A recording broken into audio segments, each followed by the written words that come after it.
Hi guys, it's Alexandra here. Welcome back to my channel. Today I want to do the tea and book tag. I will try and figure out who created this tag and leave their channel down in my description box. But if you don't know, I am a huge lover of tea and of course books, and this just seemed kind of like the perfect book tag for me to do right now. I'm in a bit of a reading slump and struggle, and I was hoping that by getting to answer these questions, it might ignite within me that passion and desire to read again, and if not, I get to share some really awesome books that I've read in the past with you guys.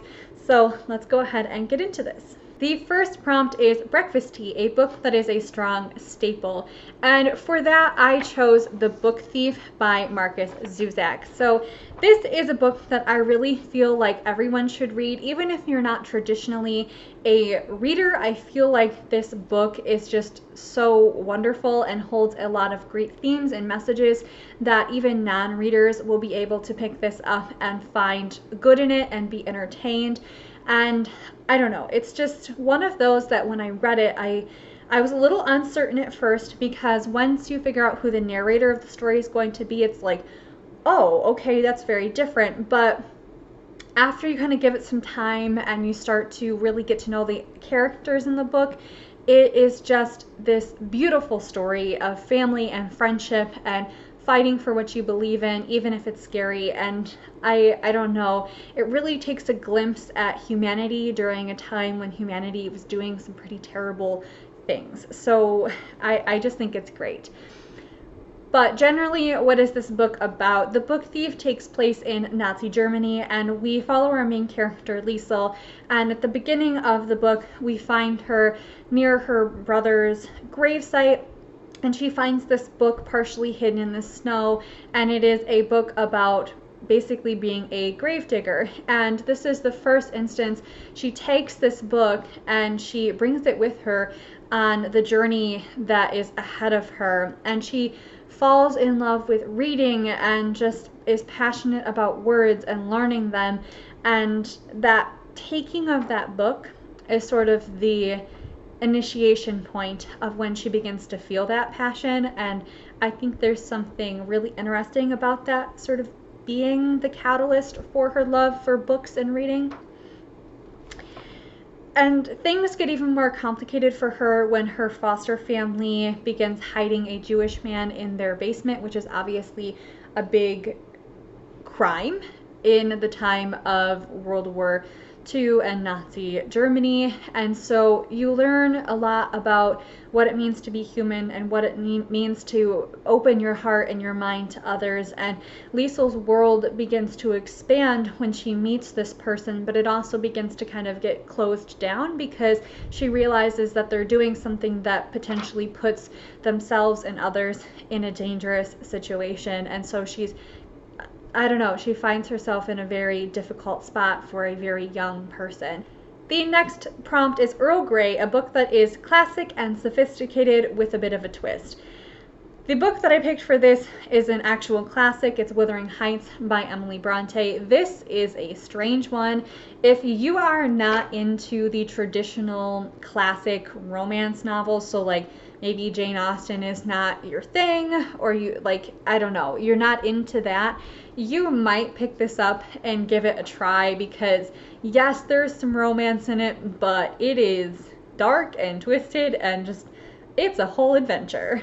I found this kind of summary of the story, and I'm just gonna read it and then I'll leave the website that I found it on in the description box. It says, many people, generally those who've never read the book, consider Wuthering Heights to be a straightforward, if intense, love story. Romeo and Juliet on the Yorkshire moors, but this is a mistake. Really, the story is one of revenge. It follows the life of Heathcliff, a mysterious gypsy-like person from childhood, about 7 years old, to his death in his late 30s. Heathcliff rises in his adopted family and then is reduced to the status of a servant, running away when the young woman he loves decides to marry another. He returns later, rich and educated, and sets about gaining his revenge on the two families that he believed ruined his life. It's just a creepy tale, you guys. I read it for the first time, and yeah, there's definitely some somewhat of an entry barrier when it comes to the different type of slang that it's written in, but the book that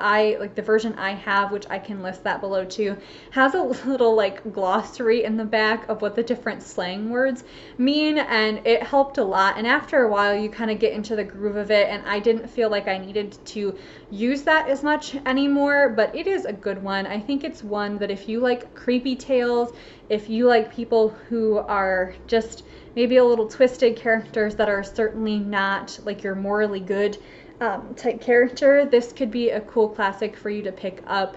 I think it's sophisticated because Emily Bronte really had to craft these characters carefully to make them people that you cared about, but also you're like, man, you really need to check yourself. And there are a lot of aspects about them that you don't like, but yet you're still kind of wondering what's going to happen with them and their overall story of their life. And I think that takes a lot of skill and makes the book more sophisticated. The next prompt is Chai Tea, an exotic book set in a country different to your own.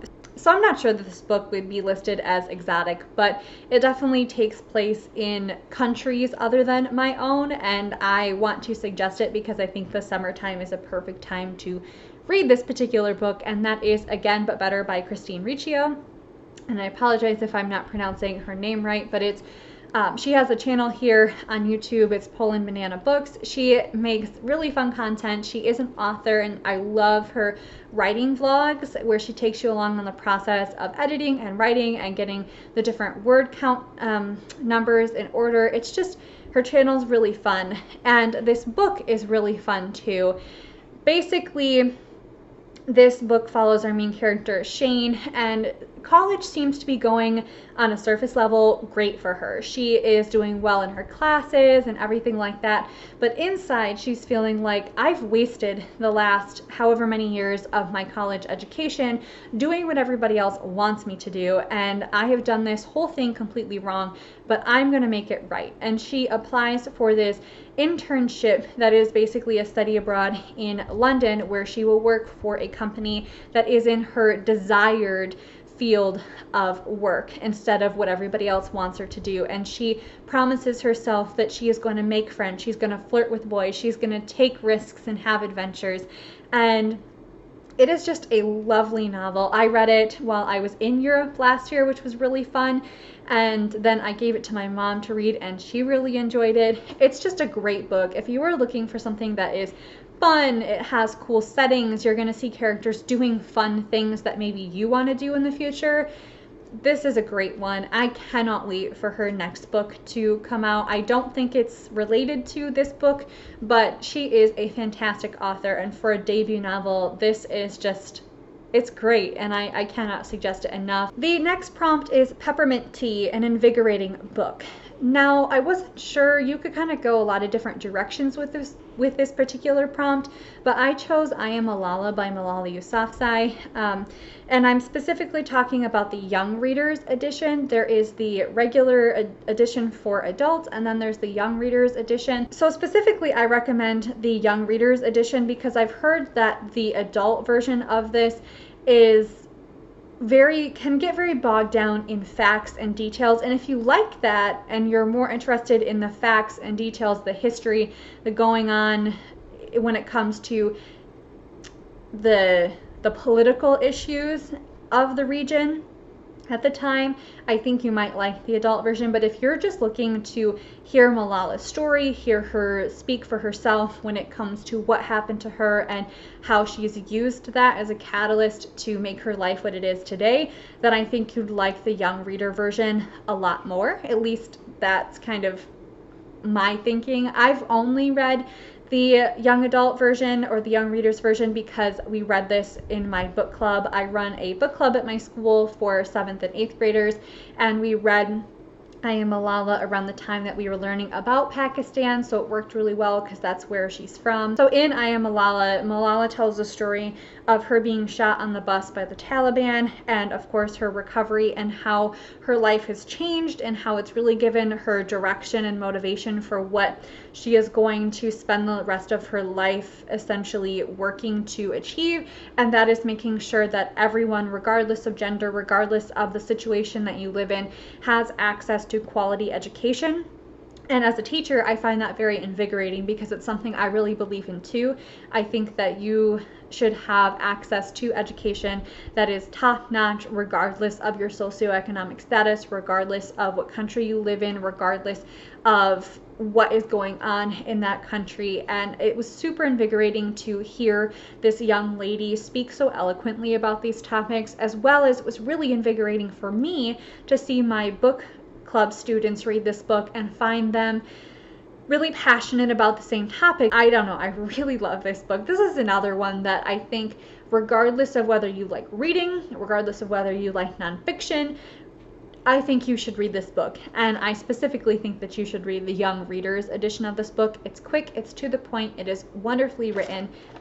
Pick it up, I don't think you'll regret it. The next prompt is Green Tea, a refreshing and different kind of book. And for this, I chose Illuminae by Amie, Kaufman, and J. Kristoff. So this is a science fiction young adult novel, but the reason that it's different is the format that it's told in. It is told through emails and files and medical records and IMs and just like a lot of different things. And essentially it's a mixed text type of experience, and I really love the format of the story. I think it fits well kind of with what the story is talking about and the things that happen. It feels much more natural than reading it in a paragraph format would. But with this story, our main characters, Katie and Ezra, they are forced to leave their home and their planet because their planet is being attacked, and each of them ends up on a different ship and ends up in different roles that are helping those ships function with the population that's inside of them. And throughout the story, there's different kind of conspiracy theories or things that pop up that the characters are diving into and trying to figure out what's true, what's not true, what's going on with this. And essentially they need to figure out what is the truth, because if they don't find the truth, they could find themselves and others placed in serious harm and serious danger. And there's definitely a big artificial intelligence aspect to this story, which is fascinating, and that artificial intelligence really becomes a character. And if you're interested in kind of AI and things like that, I think that this is a great one. And I love the formatting of it also because it makes it a really quick read. You can fly through this because there is a lot less text to absorb. The next prompt is Assam Tea, a strong and rich read, and for this I chose Dan Brown's Robert Langdon series. The first book in this series is Angels and Demons, then The Da Vinci Code, then The Lost Symbol, Inferno, and then Origin is the newest one, but it came out several years ago, so it's not super new anymore. This series follows our main character, Robert Langdon, who is a professor at Harvard University. He is a professor of art history and religious symbology, and he has an eidetic memory. He's a very interesting character that I certainly enjoy reading from his perspective. But essentially in each book he gets wrapped up in these different world events and different crimes that have happened, and he has to use his knowledge of art history, of symbology, and of everything else to help kind of uncover what truly happened. These books, in my opinion, are really strong and rich because it's clear that Dan Brown has done a lot of research going into writing this book, and he then can use that to toe the line between fact and fiction very well, and it calls into attention a lot of things that are going on in the world, different belief systems in the world, different trains of thought, and he kind of pits them against each other and makes you really think about your own personal worldview. And he's not telling you like what's right or what's wrong, but he definitely makes you think, and I think that that's a really good aspect of these books.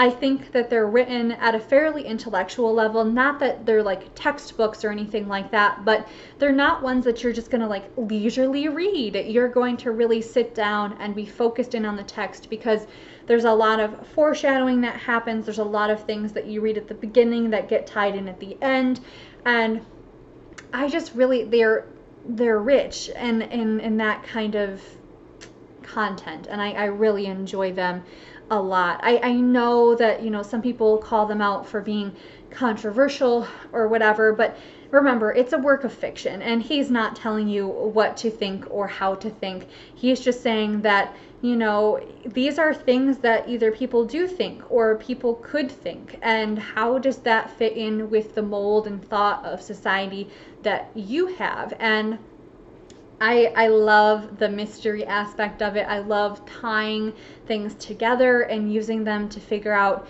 who the criminal is or how to fix the situation, and it's just a great series. If I were going to put these books in order of favorite to least favorite, I would exclude Origin because I don't have enough of it read to have a firm opinion on it yet.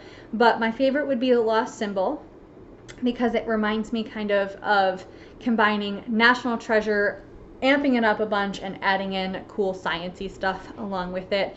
Then I think Angels and Demons would be my second favorite. I flew through that book, and some of the things that happen towards the middle and end of it are just insane, but in a really great way.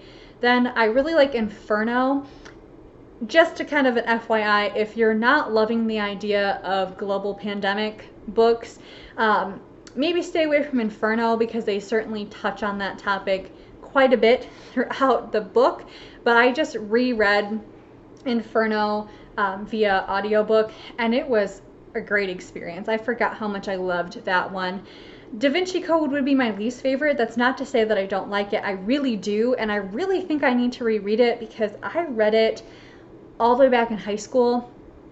And while I was definitely an advanced reader in high school and a careful reader, I don't think I gave it as much attention and focus as I needed to, nor do I think that I had enough worldview knowledge at the time to really appreciate everything that they were bringing into the story. So I think I'd like to reread the Da Vinci Code in the near future and see, like, does that reread change where it is in my favorites list. The next prompt is Chamomile Tea, a cozy bedtime read, and for this I pretty much think that any cozy mystery would fit into this category, because even though they're a murder mystery, they're not scary, they're not gory, they're not too intense, they're just fun. And I think if you're looking for something to read before bed that's going to kind of get you in that relaxed mood and mindset, a cozy mystery, you can't go wrong with it when it comes to that type of book. The next prompt is Rose Tea, a flowery and gentle read.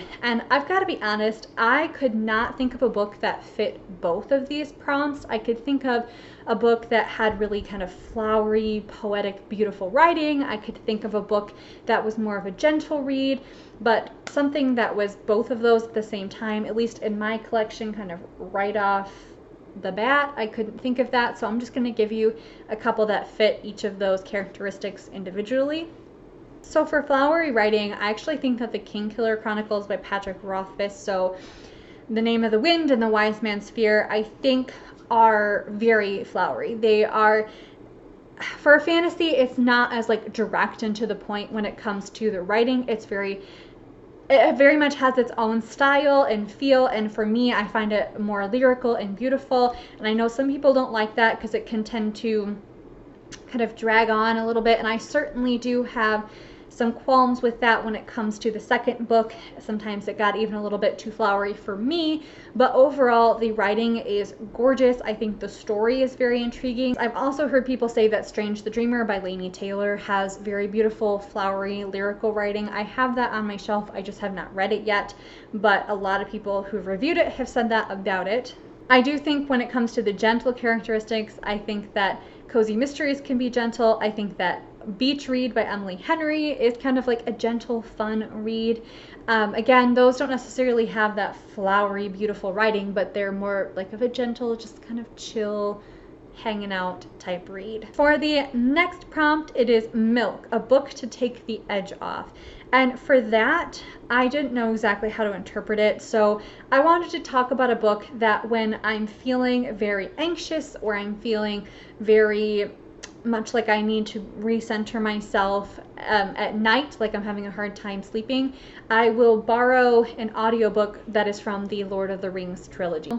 But I find that I know the stories well enough. I find a lot of comfort and peace in the characters, and it's just fun to listen to them on audiobooks. So if you enjoy those stories and you've never tried listening to them on audiobook, maybe do a little bit of looking at the different versions of the audiobooks, because they have full cast versions and other single narrator versions, but they're good and they're fun, and I don't know, they just kind of help me take the edge off when it comes to not being able to sleep. I'll pop one of those on, and I may not finish reading the whole thing, but it's good. It helps a lot. The last prompt is Sugar, a sweet book. And for that, I chose To All the Boys I've Loved Before by Jenny Han. And really, you could talk about this whole trilogy.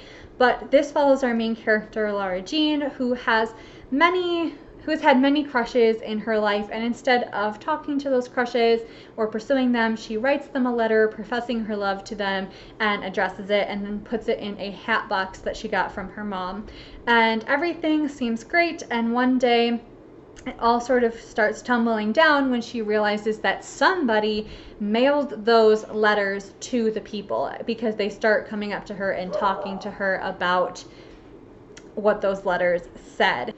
They're just quick reads, they're fun, they're great for any time, I think especially great for spring and summer, but I don't know, it's a lovely trilogy. It's got sweet romance and friendships, and it's also fun because they've made the first 2 books into movies on Netflix, so if you want to read and then watch, you can. I'm pretty sure they're going to make the 3rd one into a movie. I just don't know when that will be, and I think if you're looking for a sweet young adult romance, these could be the ones for you. Alrighty guys, so that is the tea and book tag. I hope that you enjoyed this tag. If you did, don't forget to subscribe to my channel and hit the notification bell so you'll be notified whenever I post new content.